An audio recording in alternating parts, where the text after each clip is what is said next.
Iti Cordillera 600,000 pesos na ilista danyo iti agrikultura ijay abra gapo iti bagyo ken habagat.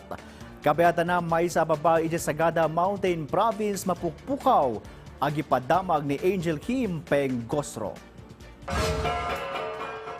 Iti abra, iti initial report ti Provincial Disaster Risk Reduction and Management Council, agarupan na magasot aribot ti gatad ti danyos iti agrikultura, gapo iti epekto ti bagyo amaymay ken habagat.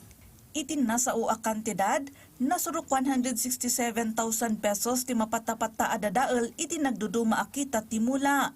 Bayatan nasurok 206,000 pesos iti mais, nasurok 158,000 pesos para iti high value crops, 116,500 pesos iti fisheries, 8,500 pesos iti livestock, ken 10,000 pesos iti agriland.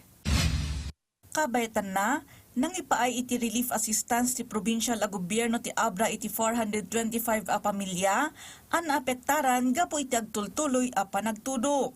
Naipaay dagiti bagas ken food packs kadagiti 113 a pamilya iti nasulinak a sitio Malango, Barangay San Isidro, Lagangilang, ken 312 a pamilya iti Barangay Budak, Tayum. Amang ipasigurado nga uray dagiti kaadaywan a komunidad ket madanon babaen ti panangaywan ken suporta. Naipaay pay metlaeng ti family food packs, hygiene kits, family kits, sleeping kits kadagiti pamilya ngagnanaed kadagiti evacuation centers iti munisipyo ti Danglas. Kabayatan na, napasaran ti panagrega iti daga iti Barangay Mudeng, La Paz, idi laeng rabii anang dadael iti tallo a balay. May basar iti report, nawanan ti may sa pamilya iti balay kalpasan ang nadadael.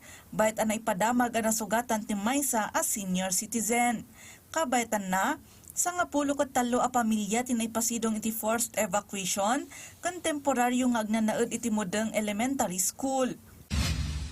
Iti Mountain Province, 48 a pamilya abuklan ti sanga gasot 37 nga individual tinaapektaran, manipod iti sanga 17 a barangay iti probinsya gapo iti nagsasaruno a bagyo. Nai-record dagiti naapektaran a pamilya kadagiti sumaganad a munisipyo. 32 a pamilya iti Busaw, 5 a pamilya iti Baoko, 4 a pamilya iti Tadjan, 3 a pamilya iti Bontok, 2 a pamilya iti Sabangan ken iti Sagada. 8 a balay iti partially damaged, 3 iti Tadjan ken Busaw, ken 2 iti Sabangan.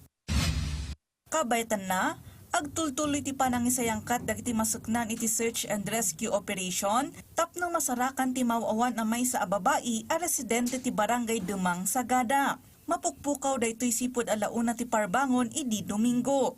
Ken kabayatan iti panangbirok da, nasarakan dagiti responder ti jacket iti asideg ti Karayan, a kinumpirma ti maysa kadagiti in-interview dagiti pulis, a kukwa ti mawawan nga individual. Nang ipaay mo ti mensahe ni Governor Bonifacio Lacuasan Jr., taa mapaspasaran tinadawal a panawan. Angel Kim Pengosro, para iti Pagilian.